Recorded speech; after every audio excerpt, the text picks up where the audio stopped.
When I was given this knowledge, it was obvious to me that everything about the possibility of what human design can do is that it can change human lives and change them right from the beginning.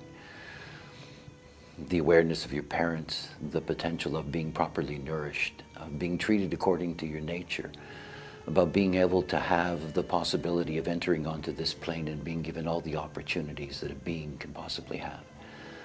It is just about the knowledge. And yet we have an epidemic, a huge epidemic, the abuse of the allopathic process of diagnosing all kinds of things in young people and then prescribing drugs for them in order for all kinds of companies and people to make a lot of money. There's a lot of drug children out there and there's nothing wrong with them. It's simply a lack of awareness. If you're a child and you're unemotional and you happen to have an emotional father or mother, you're going to end up being considered a child with emotional problems. If you got an undefined root and you're constantly being cranked up as a child, it will seem like, you know, you're out of control, that you have a attention deficit disorder or any number of these things that they postulate.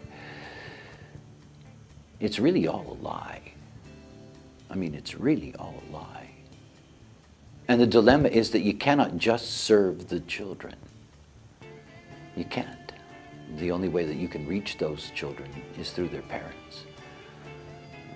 Wherever you look in your life, when you see beings that are really closing off the hope and possibility of a young person's life, do the best that you can to give them a chance to see that there's nothing wrong. It's just about awareness. Nothing more, nothing less.